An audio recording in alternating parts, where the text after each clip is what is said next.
ಪ್ರೀತಿಯ ಆತ್ಮೀಯ ಬಂಧುಗಳೇ, ಹೇಗಿದ್ದೀರಾ? ಇವತ್ತು ನಾನು ದಾಳಿಂಬೆ ಹಿಡ್ಕೊಂಡು ಕೂತ್ಕೊಂಡಿದ್ದೀನಿ.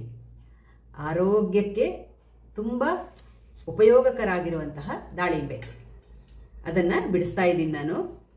ದಾಳಿಂಬೆ ಆರೋಗ್ಯಕ್ಕೆ ಎಷ್ಟು ಒಳ್ಳೆಯದೋ ತಂದು ಸ್ವಲ್ಪ ಅದನ್ನು ಬಿಡಿಸದೆ ಹಾಗೆ ಇಟ್ಟು ಹಾಳು ಮಾಡೋದು ಜಾಸ್ತಿನೇ. ಯಾಕಂದರೆ ಎಲ್ಲರಿಗೂ ಬಿಡ್ಸಕ್ಕೆ ಸೋಮಾರಿತನ.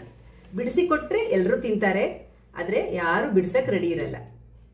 ನಾನು ತಂದಿಟ್ಟಿರೋದು ಸುಮಾರು ದಾಳಿಂಬೆ ಇದೆ ಮನೆಯಲ್ಲಿ. ಹಾಗಾಗಿ ಇವತ್ತು ದಾಳಿಂಬೆದು ಬಿಡಿಸಿ ದಾಳಿಂಬೆನ ತಿನ್ನಕ್ಕೆ ಸುಶಾಂತ ಸ್ವಲ್ಪ ಬಿಡಿಸ್ಕೊಡ್ತೀನಿ ಅಂತ ಕೂತ್ಕೊಂಡಿದ್ದಾನೆ. ಬಿಡಿಸ್ಕೊಂಡ ನಂತರ ದಾಳಿಂಬೆ ಸಿಪ್ಪೆ ಉಪಯೋಗಿಸಿ ಒಂದು ಆರೋಗ್ಯಕರವಾದ ಅಡುಗೆ ಮಾಡೋಣ ಅಂತ. ದಾಳಿಂಬೆ ಆರೋಗ್ಯಕ್ಕೆ ತುಂಬ ಒಳ್ಳೆಯದು. ಅದರಲ್ಲಿ ವಿಟಮಿನ್ ಸಿ ಇರುತ್ತೆ, ಫೈಬರ್ ಇರುತ್ತೆ, ಆಂಟಿ ಆಕ್ಸಿಡೆಂಟ್ಸ್ ಇರುತ್ತೆ. ಹಿಮೋಗ್ಲೋಬಿನ್ ಹೆಚ್ಚಿಸಕ್ಕೂ ತುಂಬ ಸಹಾಯಕಾರಿ. ಹೇಗೆ ನಿಮಗೆ ದಾಳಿಂಬೆ ಕಾಳು ಅಂದರೆ ಒಳಗಡೆ ಬೀಜ ರುಚಿಕರ ಆಗಿರುತ್ತೆ, ಅದೇ ಥರ ಸಿಪ್ಪೆಯಿಂದನೂ ತುಂಬ ಉತ್ತಮ ಆರೋಗ್ಯಕ್ಕೆ ಸಹಾಯ ಆಗುವಂತಹ ಅಂಶಗಳು ಸಿಪ್ಪೆಯಲ್ಲೂ ಇದೆ. ಬಿಡಿಸುವುದು ಸುಶಾಂತ್ ಎಲ್ಲ ಬಿಡಿಸಿ ಕಾಳು ಹಾಕಲಿ ಬೌಲಿಗೆ. ನಾವೇನು ಮಾಡ್ತೀವಿ, ದಾಳಿಂಬೆನ ಬಿಡಿಸ್ಬಿಟ್ಟು ಸಿಪ್ಪೆನ ಬಿಸಾಡ್ತೀವಿ. ಸಿಪ್ಪೆನ ನೀವು ಬಿಸಿಲಲ್ಲಿ ಒಣಗಿಸಿ ಇಟ್ಕೊಂಡು ಅದರಿಂದ ಅನೇಕ ವಿಧವಾದ ಆರೋಗ್ಯಕ್ಕೆ ಅನುಕೂಲ ಆಗುವಂತಹ ಪದಾರ್ಥಗಳನ್ನು ಅಂದರೆ ಮಾಡ್ಕೋಬಹುದು. ಅದರಿಂದ ಟೀ ಥರ, ಕಷಾಯ ಅನ್ಬೋದು, ಇಲ್ಲ ಟೀ ಅನ್ಬೋದು. ಸಿಪ್ಪೆನ ಒಣಗಿಸಿ ಪುಡಿ ಮಾಡಿ ನೀವು ಅದರಿಂದ ಕಷಾಯ, ಟೀ ಎಲ್ಲ ಮಾಡ್ಕೊಂಡು ಕುಡಿದ್ರೆ ತುಂಬ ಒಳ್ಳೆಯದು ಆರೋಗ್ಯಕ್ಕೆ. ಹಾಗೆ ಸಿಪ್ಪೆ ಬಿಸಿಲಲ್ಲಿ ಒಣಗಿಸಿ ಸಿಪ್ಪೆನ ಪುಡಿ ಮಾಡಿ ಇಟ್ಕೊಂಡಾಗ ಅದನ್ನ ಲಿಂಬೆ ರಸ ಜೊತೆ ಮುಖಕ್ಕೆ ಹಚ್ಕೊಂಡ್ರೆ ಚರ್ಮಕ್ಕೂ ತುಂಬ ಒಳ್ಳೆಯದು. ಎಲ್ಲಕ್ಕಿಂತ ಮುಖ್ಯವಾಗಿ ನಿಮಗೆ ಸಿಪ್ಪೆಯಲ್ಲಿ ಹೊಟ್ಟೆಗೆ ಅಂದರೆ ಬೇದಿ, ಅಜೀರ್ಣ ಎಲ್ಲ ಆದಾಗ ತುಂಬ ಅನುಕೂಲ ಆಗುವಂತಹ ವಸ್ತುಗಳಿವೆ. ಹಾಗಾಗಿ ನೀವು ಅದರಿಂದ ಈ ಅಡುಗೆಗಳನ್ನು ಮಾಡಿಕೊಂಡ್ರು ತುಂಬ ಅನುಕೂಲ ಆಗತ್ತೆ. ಬಿಡಿಸು ಬಾ, ತಗೋ ಬಿಡಿಸಿದನ್ನ. ನಾನು ಇವತ್ತು ಏನು ಮಾಡೋದು ಅಂತ ಯೋಚನೆ ಮಾಡುವಾಗ ಹೇಗೂ ದಾಳಿಂಬೆ ಇತ್ತಲ್ಲ, ಇದರಲ್ಲೇ ಇದನ್ನ ಬಿಡಿಸ್ಕೊಂಡು ಹಾಳು ಮಾಡೋದಕ್ಕಿಂತ ದಾಳಿಂಬೆ ಕಾಳುಗಳು ತುಂಬ ಒಳ್ಳೆಯದು. ಹೃದಯಕ್ಕೆ, BP ಇರೋರಿಗೆ, ಬ್ಲಡ್ ಪ್ರೆಷರ್ ಇರೋರಿಗೆ, ಮಧುಮೇಹ ಇರೋರಿಗೆ ಹಾಗೂ ಕೊಲೆಸ್ಟ್ರಾಲ್ ಇರೋರಿಗೆ ತುಂಬ ಒಳ್ಳೆಯದು. ಹೃದಯದ ತೊಂದರೆ ಇದ್ರೆ ದಾಳಿಂಬೆ ಹಣ್ಣು ಜಾಸ್ತಿ ತಿನ್ನಿ ಅಂತಾರೆ. ನಿಮಗೆ ತುಂಬ ಒಳ್ಳೆಯದು ಹೃದಯಕ್ಕೆ.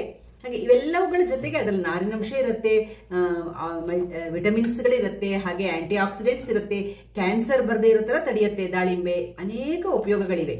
ಅದಕ್ಕೆ ನಾನು ದಾಳಿಂಬೆಯ ಸಿಪ್ಪೆಯ ತಂಬುಳಿ ಮಾಡ್ತಾ ಇದ್ದೀನಿ ಇವತ್ತು. ತುಂಬ ಒಳ್ಳೆಯದು ಆರೋಗ್ಯಕ್ಕೆ.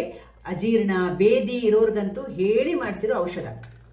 ಹಾಗೆ ಬಿಸಿಲಲ್ಲಿ ಒಣಗಿಸಿ ಇಟ್ಕೊಂಡು ಮಾಡ್ಬೋದು. ಬಿಸಿಲಲ್ಲಿ ಈಗ ಬಿಸಿಲಷ್ಟಿಲ್ವಲ್ಲ, ಒಣಗಿಸಿದ್ರೆ ಅಷ್ಟು ಅಂದರೆ ಸ್ವಲ್ಪ ಜಾಸ್ತಿ ಬಿಸಿಲು ಬೇಕಾಗತ್ತೆ. ಅದನ್ನ ನೀವು ಬಿಡಿಸಿ ಒಣಗಿಸಿ ಪುಡಿ ಮಾಡಿ ಇಟ್ಕೋಬೇಕು. ಇಲ್ಲ ಬರೀ ಸಿಪ್ಪೆನ ಒಣಗಿಸಿ ಇಟ್ಕೊಂಡಾಗ ತಂಬಳಿಗೆಲ್ಲ ನೀವು ಬರೀ ಸಿಪ್ಪೆನ ಬಿಸಿನೀರಲ್ಲಿ ಒಂಚೂರು ನೆನೆಸ್ಕೊಂಡು ರುಬ್ಕೊಂಡು ಮಾಡ್ಬೋದು. ತುಂಬ ಚೆನ್ನಾಗಿರುತ್ತೆ. ಔಷಧೀಯ ಗುಣ ಇರುವಂತಹ ಈ ಸಿಪ್ಪೆಗಳನ್ನ ಬಿಸಾಡೋದಕ್ಕಿಂತ ನಾವು ಈ ತರ ನಮ್ಮ ಆಹಾರದಲ್ಲಿ ಬಳಸ್ಕೊಂಡ್ರೆ ತುಂಬಾ ಅನುಕೂಲ ಆಗತ್ತೆ, ಆರೋಗ್ಯನೂ ಉತ್ತಮ ಆಗತ್ತೆ. ಬನ್ನಿ, ನಾನು ಹೇಗೂ ಬಿಡಿಸಿದೀನಿ ನೋಡಿ. ಸುಶಾಂತ್ ಬಿಡಿಸಿರೋದ್ರಲ್ಲಿ ಅರ್ಧ ತಿಂತಾನೆ ಇದ್ದಾನೆ. ಅದೇನೋ ಇವತ್ತು ಬಂದಿದ್ದಾನೆ ಬಿಡ್ಸಕ್ಕೆ, ಇಲ್ಲಾಂದ್ರೆ ಬರಲ್ಲ. ಬಿಡಿಸ್ಕೊಡು ಅಂತ ನನ್ನ ಹತ್ರ. ಇವತ್ತು ಅವನೇ ಬಂದು ಬಿಡಿಸ್ತಾ ಇದ್ದಾನೆ. ಕಸ ಹಾಕಬಾರ್ದು ಚಿನಿ, ನೋಡಿ ಕಸ ಎಲ್ಲ ತೆಗಿ. ಕಸ ಹಾಕಬಾರ್ದು, ಕಾಳುಗಳನ್ನು ಮಾತ್ರ ಹಾಕಬೇಕು. ಅದಕ್ಕೆ ಅವನು ಹೇಗೂ ಬಿಡಿಸ್ತಾ ಇದ್ದಾನಲ್ಲ, ನಾನು ಬಿಡಿಸ್ಕೊಂಡು ಹಾಗೆ ಅಡುಗೆನೂ ಮಾಡೋಣ, ತಂಬಳಿ ಮಾಡೋಣ, ಊಟಕ್ಕಾಗತ್ತೆ ಅಂತ ರೆಡಿ ಮಾಡ್ಕೊಂಡಿದ್ದೀನಿ. ಬನ್ನಿ ನೋಡೋಣ. ದಾಳಿಂಬೆ ಸಿಪ್ಪೆಯ ತಂಬುಳಿ ಮಾಡೋಣ.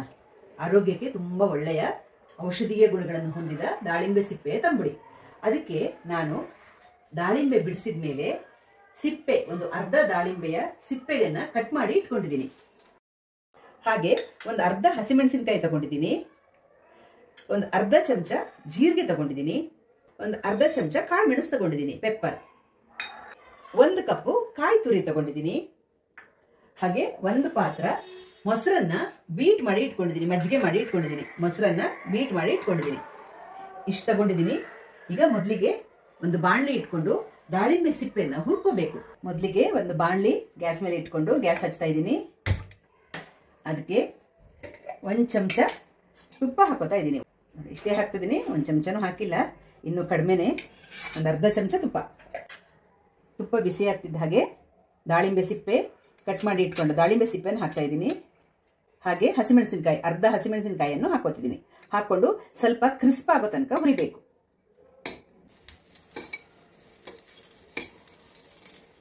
ಬಿಸಿಲಲ್ಲಿ ಒಣಗಿಸಿ ಇಟ್ಕೊಂಡಿದ್ರೆ ಸಿಪ್ಪೆ ಅದನ್ನ ಒಂಚೂರು ಬಿಸಿನೀರಲ್ಲಿ ನೆನೆಸ್ಕೊಂಡು ತೆಂಗಿನಕಾಯಿ ಜೊತೆ ಜೀರಿಗೆ ಪೆಪ್ಪರು ಹಾಕೊಂಡು ರುಬ್ಬಿ ತಂಬಳಿ ಮಾಡ್ಕೋಬಹುದು. ಒಣಗಿಸಿಟ್ಟಿರೋ ಸಿಪ್ಪೆ ಇಲ್ಲ ಅಂದ್ರೆ ಈ ತರ ಸ್ವಲ್ಪ ಹುರ್ಕೋಬೇಕು. ಹೊಟ್ಟೆ ಸರಿ ಇಲ್ಲ, ಅಜೀರ್ಣ, ಬೇದಿ ಎಲ್ಲರ ಹೊಟ್ಟೆಗೆ ಸಂಬಂಧಪಟ್ಟಿರೋದು ಎಲ್ಲದಕ್ಕೂ ತುಂಬಾ ಒಳ್ಳೇದು. ಸ್ವಲ್ಪ ಕ್ರಿಸ್ಪ್ ಆದ್ಮೇಲೆ ಈಗ ನಾನು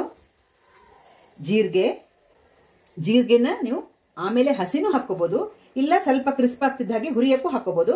ನಾನೀಗ ಹುರಿಯಕ್ಕೆ ಹಾಕೊಂಡೆ. ಹಾಗೆ ಕಾಳುಮೆಣಸು ಪೆಪ್ಪರ್ ಹಾಕೋತಾ ಇದ್ದೀನಿ.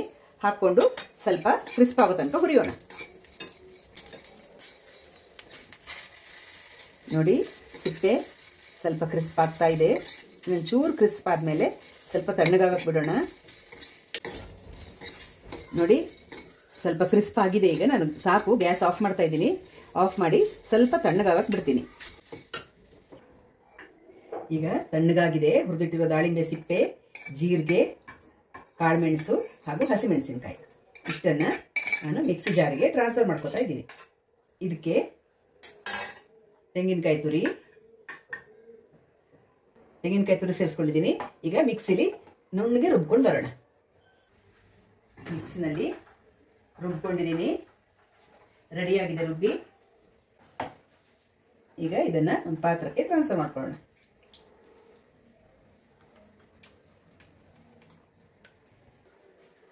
ಸ್ವಲ್ಪ ಮಿಕ್ಸಿ ಜಾರಿಗೆ ನೀರು ಹಾಕೊಂಡು ಸೇರಿಸ್ತಾ ಇದ್ದೀನಿ. ರುಬ್ಬಿರೋ ಮಿಶ್ರಣಕ್ಕೆ ರುಚಿಗೆ ತಕ್ಕಷ್ಟು ಉಪ್ಪು ಸೇರಿಸ್ತಾ ಇದ್ದೀನಿ. ಈಗ ಬೀಟ್ ಮಾಡಿ ಇಟ್ಕೊಂಡಿರೋ ಮೊಸರನ್ನು ಸೇರಿಸೋಣ.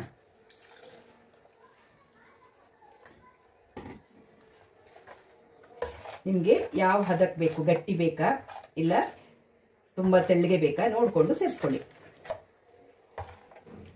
ನಾನು ಇಷ್ಟು ಮೊಸರು ಸೇರಿಸ್ತಾ ಇದ್ದೀನಿ.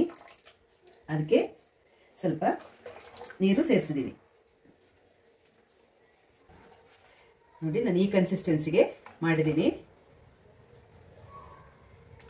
ನೀವು ಬೇಕಾದ್ರೆ ನಿಮ್ಗೆ ಇನ್ನೊಂಚೂರು ನೀರು ಬೇಕನ್ಸಿದ್ರೆ ನೀರು ಹಾಕೋಬಹುದು. ನಾನು ಇಷ್ಟೇ ಇಡ್ತಾ ಇದ್ದೀನಿ. ಇದಕ್ಕೊಂದು ಸಿಂಪಲ್ ಆಗಿ ಒಗ್ಗರಣೆ ಮಾಡ್ಕೊಳ್ಳೋಣ. ನಾನು ಒಗ್ಗರಣೆಗೆ ಕೊಬ್ಬರಿ ಎಣ್ಣೆ ಹಾಕೋತಾ ಇದ್ದೀನಿ. ಅದಕ್ಕೆ ಮಜ್ಜಿಗೆ ಮೆಣಸು ಒಂದು ಕಟ್ ಮಾಡಿ ಹಾಕೊಂಡಿದ್ದೀನಿ.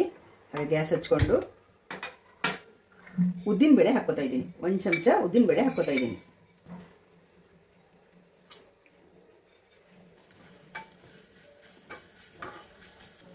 ಸಾಸಿವೆ ಹಾಕ್ತಿದ್ದೀನಿ. ಹಾಗೆ ಒಂಚೂರು ಜೀರಿಗೆ ಹಾಕ್ತಾ ಇದ್ದೀನಿ. ಗ್ಯಾಸ್ ಆಫ್ ಮಾಡಿ ಒಗ್ಗರಣೆಯನ್ನ ಈ ತಂಬ್ಳಿಗೆ ಸೇರಿಸ್ತಾ ಇದ್ದೀನಿ.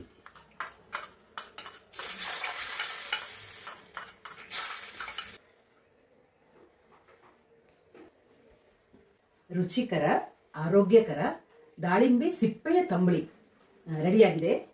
ತುಂಬಾ ಚೆನ್ನಾಗಿರುತ್ತೆ. ಅದರಲ್ಲಿ ಔಷಧೀಯ ಗುಣಗಳಿರೋದಕ್ಕೆ ಆರೋಗ್ಯಕ್ಕೆ ಅದೇ ರೀತಿ ಒಳ್ಳೆಯ ಪರಿಣಾಮನೂ ಬೀರುತ್ತೆ. ಯಾವ ವಸ್ತುವಿಂದ ನಮ್ಮ ದೇಹಕ್ಕೆ, ಆರೋಗ್ಯಕ್ಕೆ ಉತ್ತಮ ಫಲಿತಾಂಶ ಸಿಗತ್ತೆ ಅಂತಹ ವಸ್ತುಗಳನ್ನು ನಾವು ಜಾಸ್ತಿ ಉಪಯೋಗಿಸೋದು ಒಳ್ಳೆಯದು. ಕಸದಿಂದ ರಸ, ಇದೆಲ್ಲ ಒಂಥರ ಕಸದಿಂದ ರಸ. ನೀವು ಮನೇಲಿ ಮಾಡಿಕೊಂಡು ನಿಮ್ಮ ಆರೋಗ್ಯವನ್ನ ಸುಧಾರಿಸ್ಕೊಳ್ಳಿ, ವೃದ್ಧಿಸ್ಕೊಳ್ಳಿ ಅಂತ ಹೇಳ್ತಾ ಸಿಗೋಣ ಮುಂದಿನ ವಿಡಿಯೋದಲ್ಲಿ. ಅಲ್ಲಿ ತನಕ ರಾಯರು ನಿಮ್ಮೆಲ್ಲರನ್ನ ಚೆನ್ನಾಗಿಟ್ಟಿರ್ಲಿ ಅಂತ ಪ್ರಾರ್ಥಿಸ್ತಾ ಸಿಗೋಣ. ಧನ್ಯವಾದಗಳು. ನಮಸ್ಕಾರ.